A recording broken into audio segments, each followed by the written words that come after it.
Welcome back. We have the great pleasure of being joined today by Zhang Shuqin to discuss the decline of Pax Americana.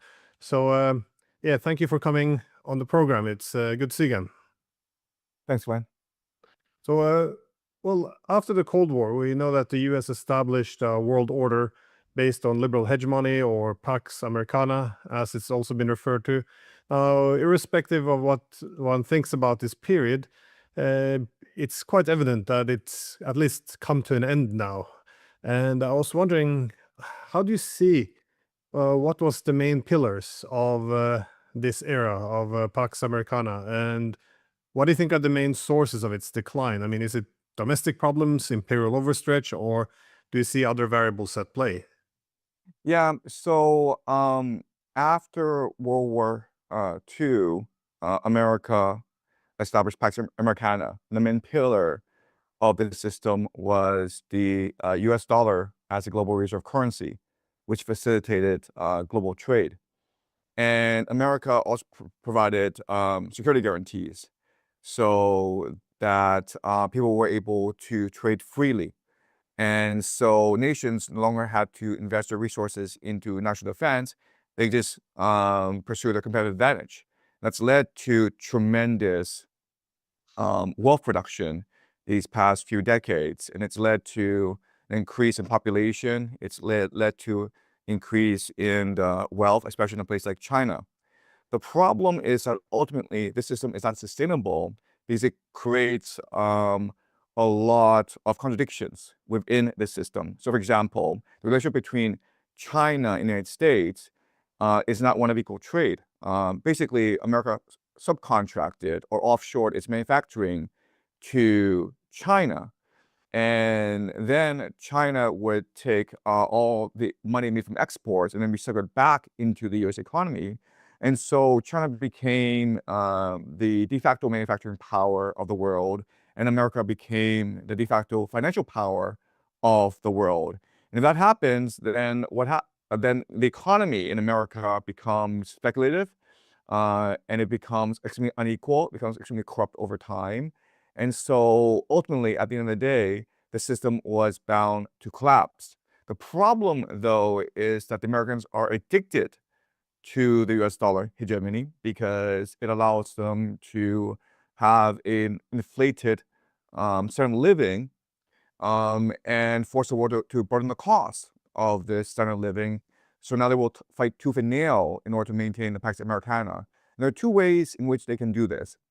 The first is to strangle their enemies. And the three main enemies, of course, are Russia, China, and Iran. And already we're seeing this happening where Ukraine is essentially a proxy war against Russia. The Americans have invaded the Middle East and are attacking Iran. And the Americans, for the past 10 years, have launched a trade war against the Chinese. But another aspect of how they maintain power is by cannibalizing their allies. And we can see this because right now America is trying to colonize the Western Hemisphere. So it recently launched an attack against Venezuela. Now it's talking about invading Cuba and conducting regime change in Cuba. It is now conducting regime change throughout South America. You have a presidential election in Colombia where the frontrunner is an extremely pro-American candidate. In Argentina, you have an extremely pro-American and pro-Zionist president.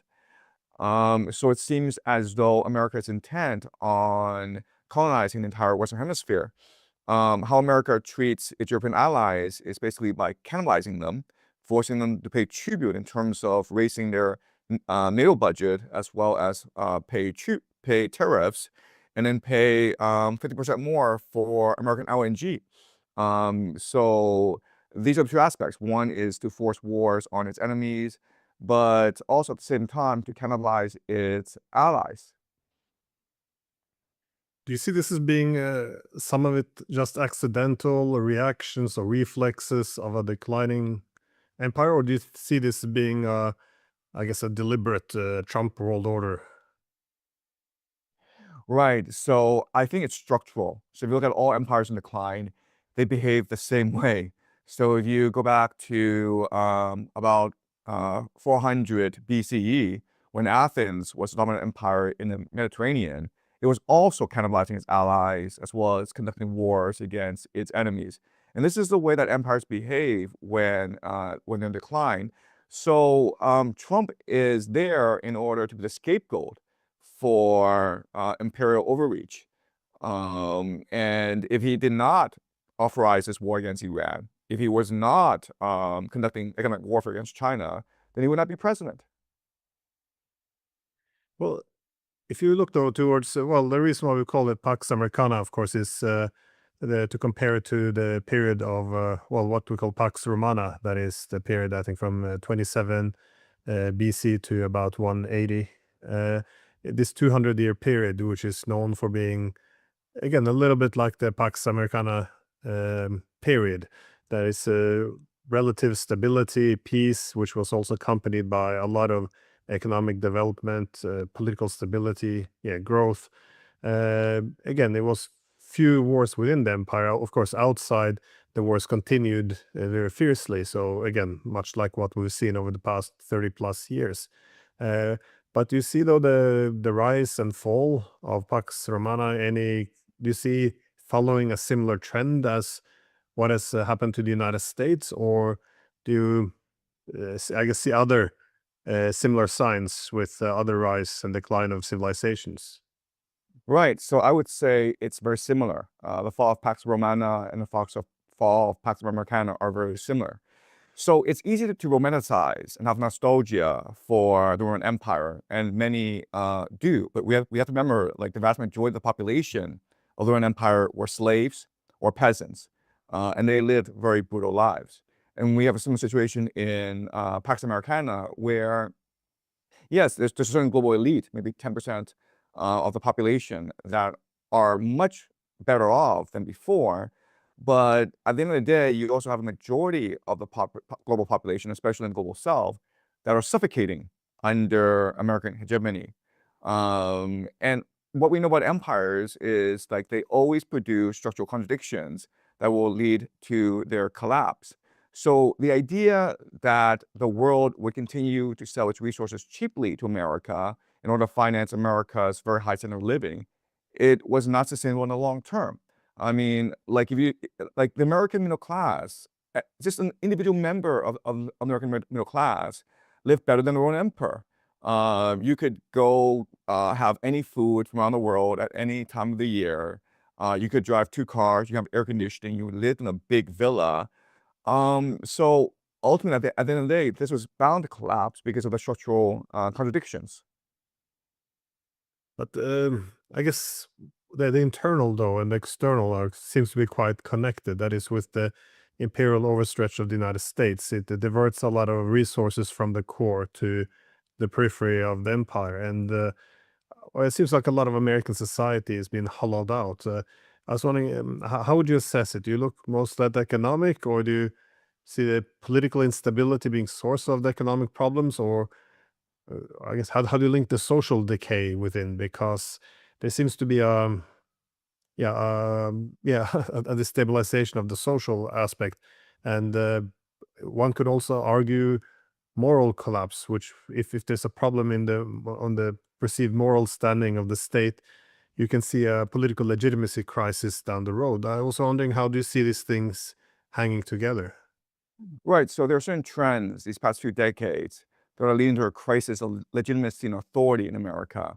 So the first is the demographic crisis, where you have the baby boomers, which for the longest time was the largest political cohort in America. They control all the wealth, they control all the political power, and all the status in America.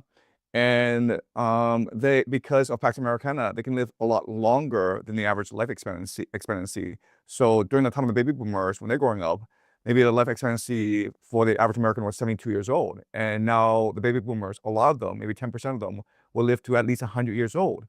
And so with that, you have the lack of social mobility in America. There are no opportunities for young people. And young people now are choosing a life of degeneracy, gambling, rather than one of hard work, because from their perspective, they have absolutely no opportunities to rise, because the baby boomers have monopolized everything. And so they need to gamble in order to make it rich. And so because young people refuse to work, the only way to sustain the economy is to bring in immigrants, whether it's legal or illegal. Illegal people cross through the Mexican border, and there's about 20 million of them in America right now. And then you have millions who come legally through the H-1B visa program, which is basically slavery, if you look at it very carefully. And young people now refuse to have children. So now you're even more dependent on immigration. And again, this is very similar to what happened to the Roman Empire when women just refused to have children and they were forced to import immigrants in order to feed the economy. So that's one, the demographic crisis. Then the second problem is the financial crisis, which is that America no longer makes things. All it does is gamble and speculate. Wall Street controls the economy of America. Everyone is focused on the stock market, and no one's focused on factories. You know, Thomas Piketty writes about this in his book, Capital in the 21st Century, where eventually the crisis of capitalism is that you make more money from rent-seeking than you do from actual production. And this is a problem America faces right now. No one makes anything anymore. No one works anymore. Everyone's a degenerate gambler. So the second major crisis. And the third major crisis is just elite overproduction, meaning that you have too many wealthy people competing for too few positions of power and status. So if you look at Washington, D.C., you can see there's almost civil war going on between the old guard, the financial oligarchy, and the new guard, which is a tech oligarchy who want to bring in AI and data centers. And so there are multiple crises going on in America. But again, what's really important for us to appreciate is that this is all indicative of an empire in decline. It follows a similar pattern in history. And once an empire is in decline, it's only a matter of when it will die. It's not a matter if it will die. Yeah, well, the American oligarchy is an interesting feature though, because traditionally, or at least over the past 200 years, we always saw if the Europeans had two powerful oligarchs, the assumption was that they took the money from us and, we would end up chopping off their heads or in some other form of brutal social justice, if you will.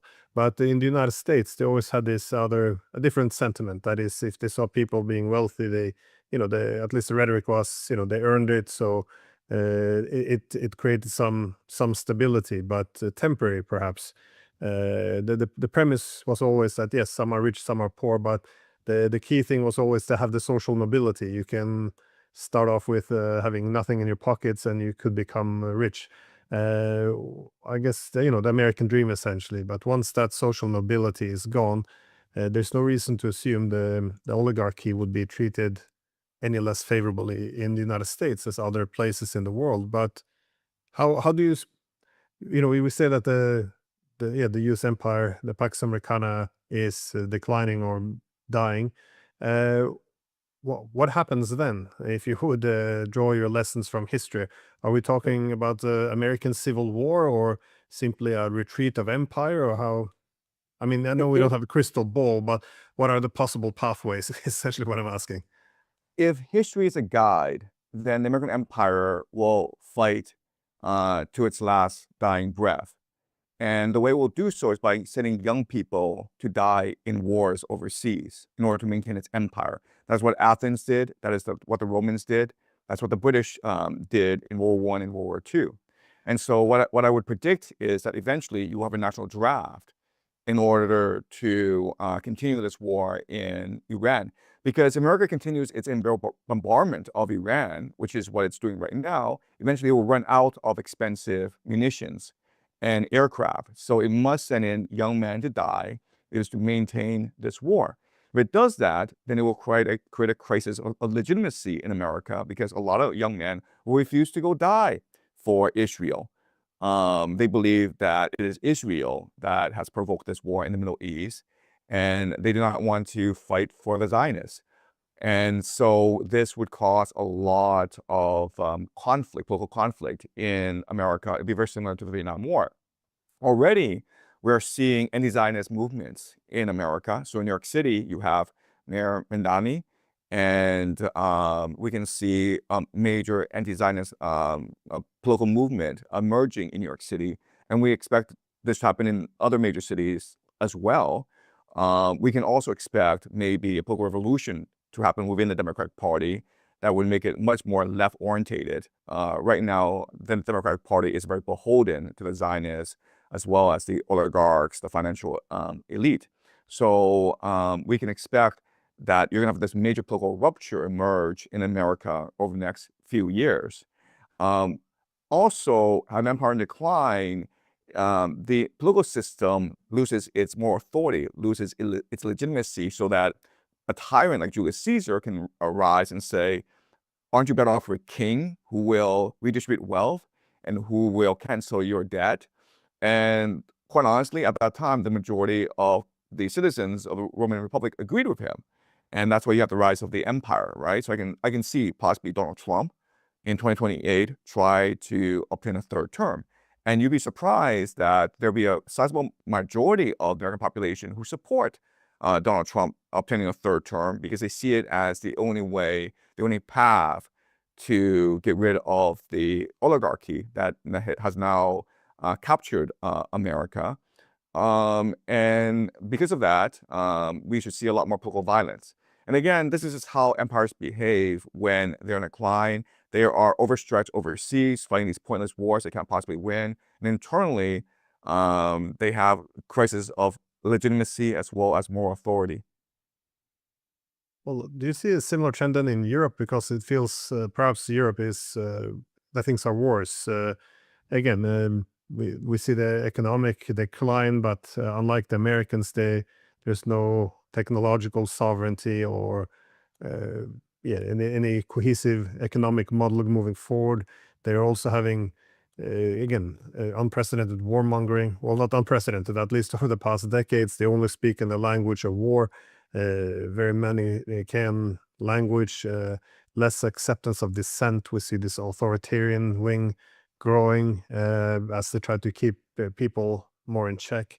I would argue also some ideological subversion, that is, the old status quo isn't delivering anymore. So we see this new, very overt efforts in changing very basic beliefs, values, political views, and well, essentially replacing old institutions, structures. Again, whether or not it's successful or if it's just temporarily holding back the tide, making matters much worse. I personally believe this is going to cause a massive legitimacy crisis. But do you see Europe kind of moving in the same direction, or are they ahead or behind the Americans?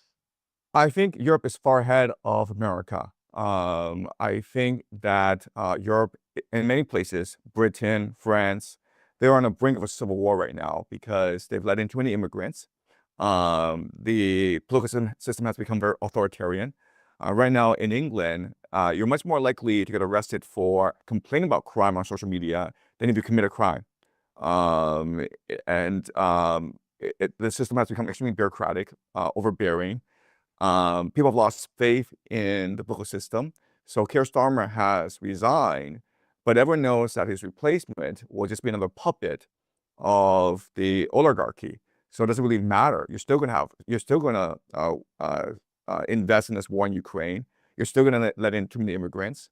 You're still not gonna deal with crime. You're still going to have an overbearing bureaucracy. So nothing will change. And eventually, at some point, the people will get enough and they will rise up. And we will see a cascade effect throughout Europe. We don't know where the first spark will be. It's hard to guess. But once the first spark is lit, then I think that it's be very hard for the current European political elite to maintain power. Yeah. Now it's possible this civil war. I mean, people, I forget the impression, people are voting for, economic sound policies. They're voting for peace. They're voting for more conservative values. But essentially what they get is war, pride, mass immigration, and political leadership, which ignores national interest for global institutions where they have a, nice position. Um, how do you see then a civil war? Well, what will be the dividing lines here, though? Is it yeah, ethnic groups? Is it class struggle? Is it people against elites? nationalist versus globalist? How do you see the divide? I think it'll be just a total breakdown in society, and you can have multiple conflicts in multiple fronts. The problem with the world today is like the opinion, the will of the majority of people no longer matter. In America and Europe, you have this very old, out of touch bureaucracy that is insular, and which engages in delusion. The Europeans think they're winning this war in Ukraine. They think that the next day there'll be a coup against Putin, Russia will collapse, and then the Europeans will be able to collect all this reparations from Russia. The American elite in Washington, D.C. think they are just like a day away from winning this war in Iran. They think that eventually China will surrender and allow Wall Street to um, cannibalize the financial system of China. So they don't really care what other people think. All they care about is what their friends in this bubble think. And if you don't agree with them, then you are kicked out of this bubble unceremoniously. Look, the reality is, if you look at what's happening in American media, Larry Ellison, one of the richest men in America, he's bought CBS News, he's bought CNN, he's installed Barry Weiss to run both organizations. And Barry Weiss is destroying both organizations, or she's destroyed CBS News. We can expect her to destroy CNN as well. A lot of journalists complain that they are no longer objective and that they become partisan. And you ask yourself, why would Larry Ellison, who's not a dumb guy, why would he spend this much money buying CBS News and CNN, both of which are dying organizations? And the answer is because from their perspective, only the opinions of baby boomers matter now. As long as they're able to get this small cohort of the population, these baby boomers who overwhelmingly support Israel and war in Iran, as long as they're able to control them, then they can do whatever they want because they control everything else. They control the financial system, they control the political system, they control the military. And so we're in a situation where the elite are in a bubble. They're becoming much more diluted day by day, and they are intent on carrying out their agenda. And in this process, everyone else is going to fight over the crumbs. And so in Europe, you might have sectarian violence, but you also might have political violence where the left fight against the right. You might have revolutionaries. So you may have seen the news of this shooter in Montreal. He tried to shoot the Pornhub offices, and there were a couple of people who got shot in the crossfire who died. But what's interesting is that he left behind a manifesto. In the manifesto, he railed against capitalism, and he said that all symbols, all representatives of the political order, of the oligarchy, including police officers, including porn executives, deserve to be targeted. Now, what people don't appreciate is how coherent and how articulate the manifesto is. So there's always going to be a small minority of the population, not that many, maybe 100 a year, who will take arms and try to overthrow the oligarchy because they think it's a just cause. They're willing to martyr themselves for the cause. We can expect these numbers to only increase over time. Think of SARS Russia at the end of the 19th century. You had organized like the People's Will. You had a lot of anarchist organizations, and they were targeting the Tsar. And they succeeded in killing Tsar Alexander II. And they succeeded in killing a lot of aristocrats. And so this violence that's coming, it will just be complete chaos.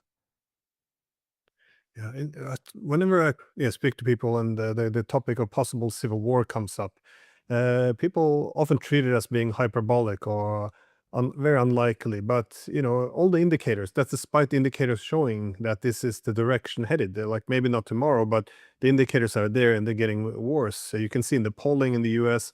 that people expect more violence, more resentment towards other groups. You hear concerns about civil war from the top branch of the French military, from British politicians. Yet, if you argue that a civil war might be coming, yeah, again, people think this might be hyperbolic. I think this shows a weakness, I think, in human nature. That is the assumption that the status quo is always permanent. So we always had a turbulent history, but now essentially the end of history logic. But it's only been 35 years since we were locked in a struggle with the Soviet Union, and the assumption that this period would somehow last forever, it's still cemented in people's minds. But yeah, sorry, you were going to say something. Yeah, no, like, look, let's go back in time 10 years ago, okay? If 10 years ago, in the year 2016, if I told you that in Britain, people would be arrested for their social media tweets, that the United States would invade Iran for no reason, that people would be canceled for some silly speech they make, that there would be a global lockdown over this virus, and people would be forced to be vaccinated. In 2016, people would think you were just insane. They would just lock you up for just being absolutely delusional. Like these things would just be unimaginable to anyone in 2016, including us.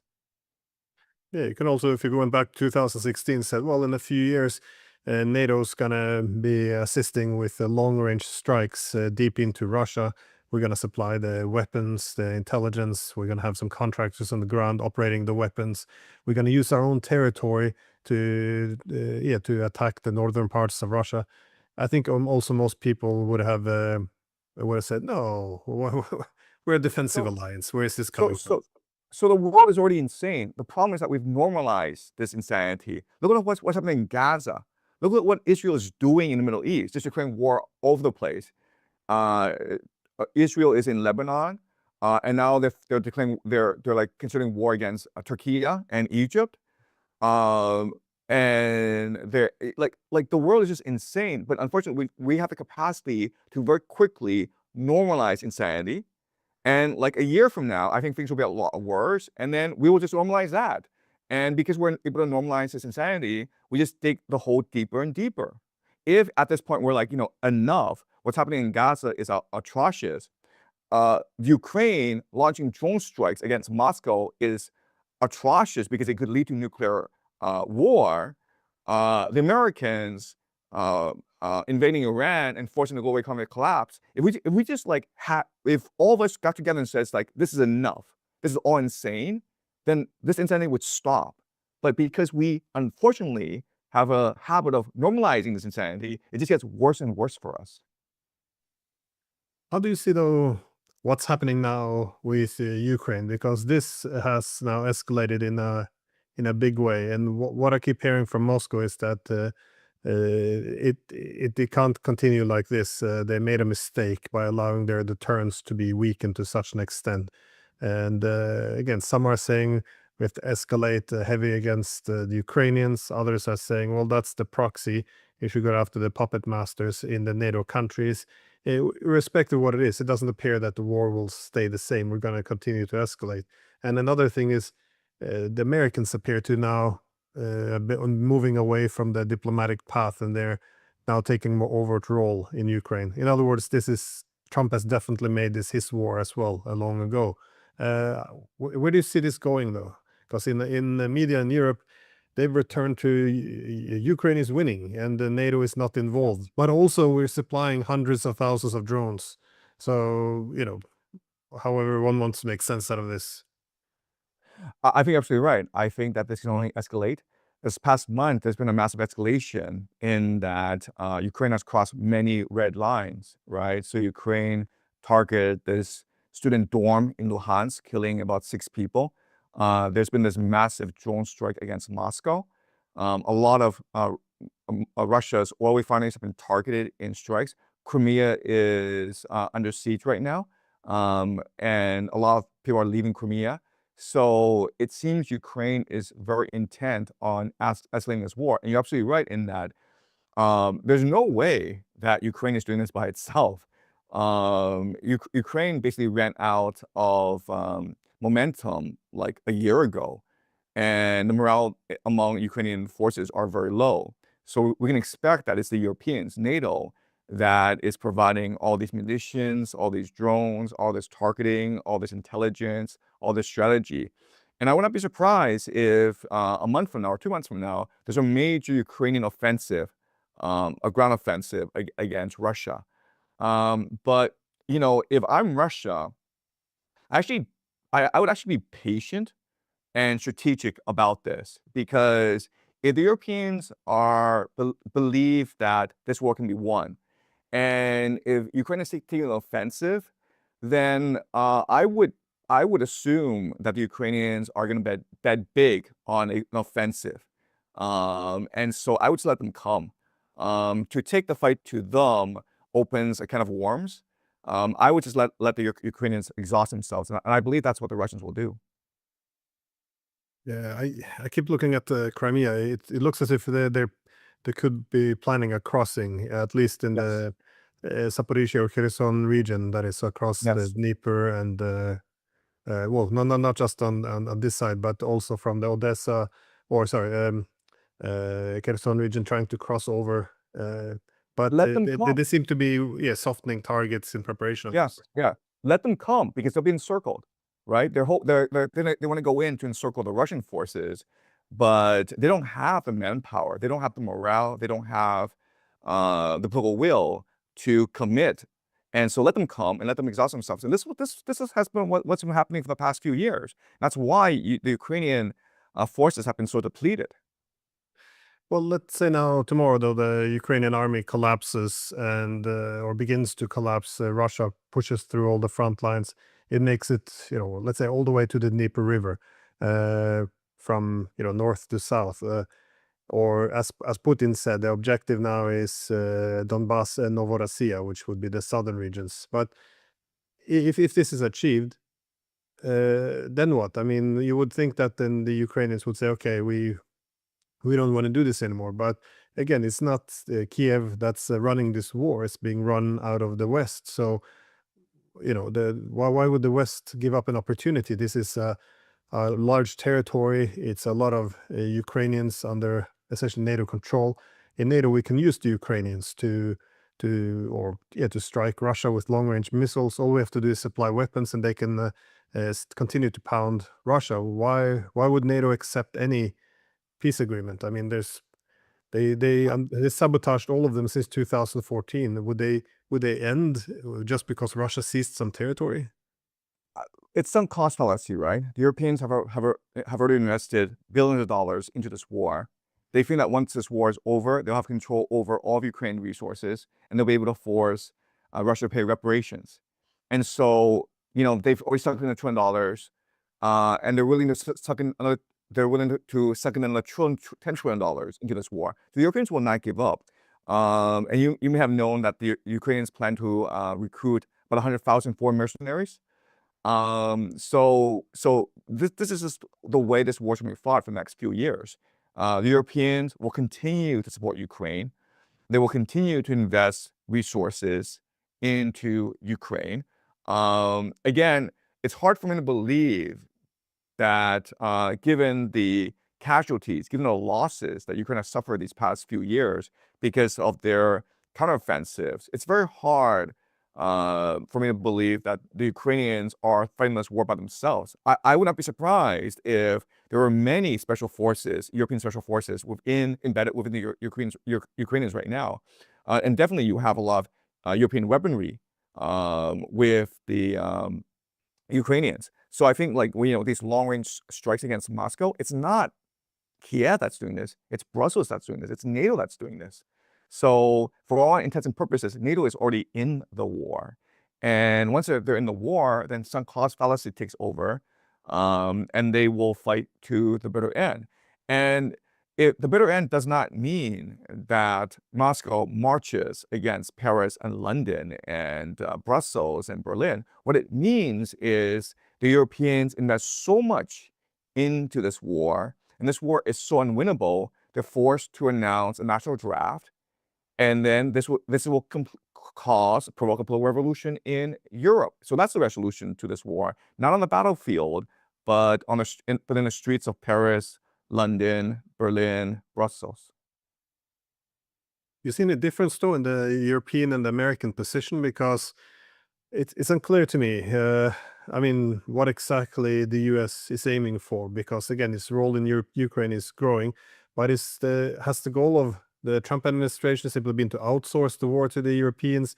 Are they looking to put an end to it because they need to work with Russia as they have other priorities such as Middle East, China, Western Hemisphere?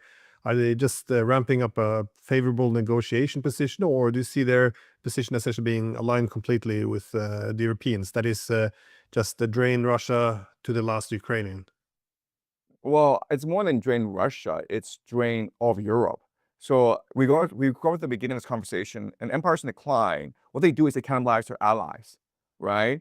So from an American perspective, this war between Europe and Russia, if it goes on forever, that's great. Why? Because first of all, I can sell more weapons to the Europeans, and I can finance it and force the Europeans to go into debt.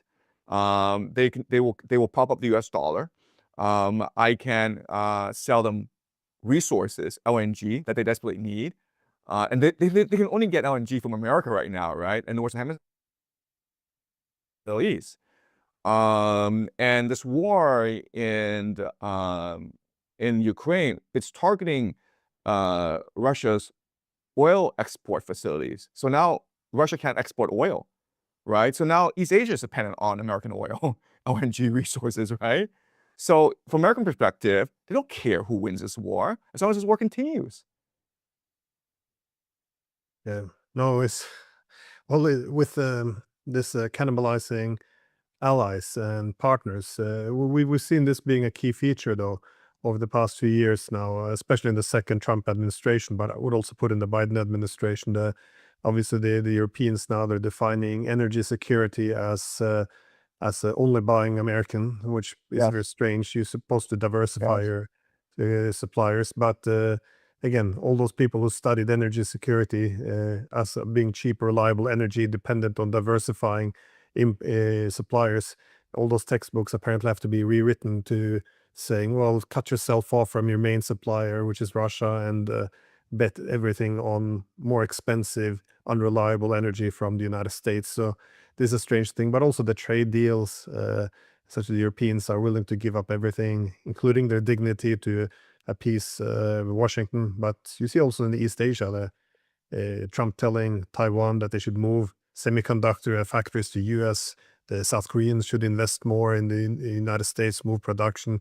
It's how do you see the cannibalization of allies? Because it seems like the opposite of what happened after the Cold War. Sorry, after World War II. That is, America always saw benefits. If you're a frontline state of America, that was a good position to be in because they would make sure that Western Germany was stronger than Eastern Germany. They would make sure that Taiwan was stronger or wealthier than mainland China. They would make sure that South Korea was more prosperous than North Korea. Again, it was a good time to be a frontline state. But these days, well, how do you see this going? Because it's not sustainable.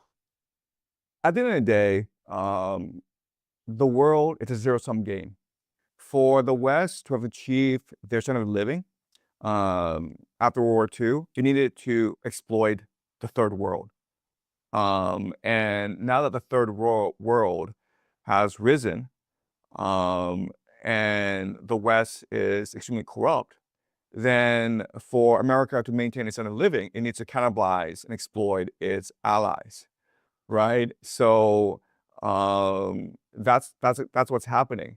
And so, as you point out, before America protected Europe and Japan, and now it wants Europe. Basically wants to throw Europe and Japan to the wolves, right? To force Japan to confront China, even though it may not be in Japan's best interest to do so. It's going to force Europe to confront Russia. And in the process, America will sell Europe and Japan the energy, the resources, the weapons it needs in order to help maintain the American empire. This is just blatant cannibalism. And all empires behave like this. And so the only way to save Europe is if there's a global revolution on the streets. And when that happens, then America will probably send in forces to attack Europe. This is just how empires behave. And hopefully this doesn't happen. But this is just how empires behave historically. Just my last question. You already touched a bit on Iran, but overall, where do you see this going? Because there were many people who were excited about the MOU, the Memorandum of Understanding, even though I think most people will recognize there was no way the US would actually implement this. There was no way they could control Israel. It was, well, where this is going, because now they're back to fighting. Lebanon, of course, it looks like they're being set up for civil war. The Iranians are not going to be strung along and essentially allow the Americans to pick and choose what part of the MOU they follow. So, where does this leave us? Or Yeah. So the MOU, this is my analysis. But I think the sticking point is Lebanon, right? Because the Americans basically give the Iranians a lot of incentives, but Lebanon is a sticking issue because Iran demands that Lebanon also be part of whatever peace settlement that they agree with. And they want Israel to withdraw from Lebanon. Israel's not going to do that. And so these next few months, what America wants to do is create a wedge issue between the IRGC and the Iranian political establishment. And so what America wants to do is basically destroy the proxies, right? There are 3 proxies right now. You have the Shia militias in Iraq, you have the Hezbollah in Lebanon, and you have the Houthis in Yemen, right? And the way that the IRC controls power in Iran is by controlling the Strait of Hormuz. So what the American strategy moving forward is to dislodge the IRGC from the Strait of Hormuz, while at the same time simultaneously destroying the proxies. We're already seeing that where there's now a peace treaty between Lebanon and Israel, which is going to provoke a civil war targeting Hezbollah. I would not be surprised if Syria comes in and attacks Hezbollah from the north, and then Israel comes in from the south, and then the Lebanese government attacks the Hezbollah from within. Okay, so Hezbollah is in a lot of trouble. It's very hard for the IRGC to protect Hezbollah. You have this coup happening right now in Baghdad, where the prime minister has arrested a lot of his political opponents, and he'll be doing this without American support, right? So I would not be surprised if they want to destroy the Shia militias in Iraq. We are now hearing that Saudi Arabia is arming tribespeople in Yemen to go against the Houthis. So, and at the same time, we're seeing these airstrikes against IRGC air defenses in the Strait of Hormuz. So I would not be surprised if they attempt a ground landing in order to dislodge IRGC from the Strait of Hormuz. If you do that, if you're able to accomplish all these goals at once, then Iran would basically be forced to surrender. Because the last holdout is really the IRGC. If President Pereshikin had his way, they would have signed the MOU right away. They wouldn't have that Lebanon clause in there, right? So that's the strategy moving forward.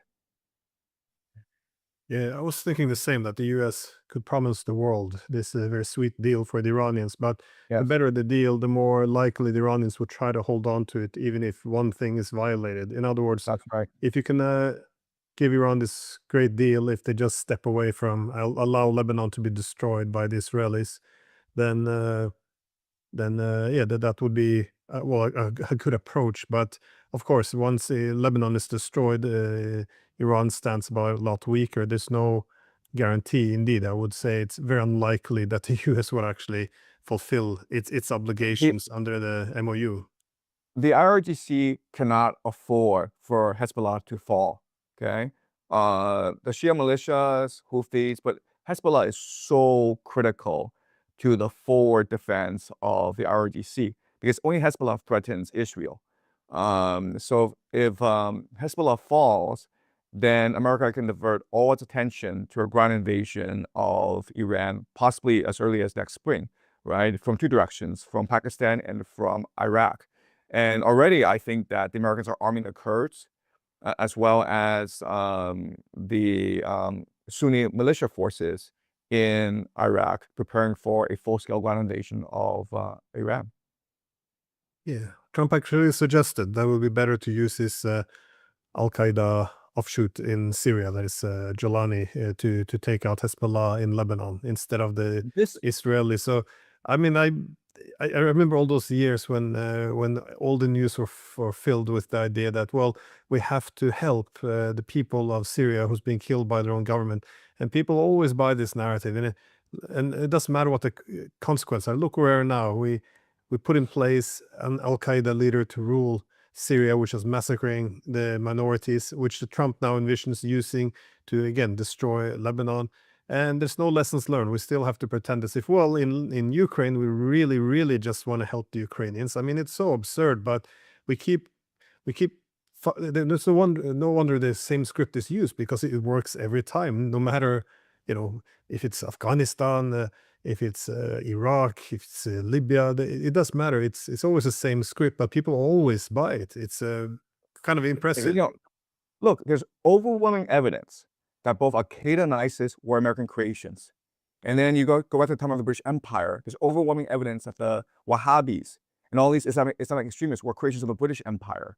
So Islamic extremism is the creation of the Anglo-American Empire, and they are not indigenous to Islam, no matter what these bigots say about Islam.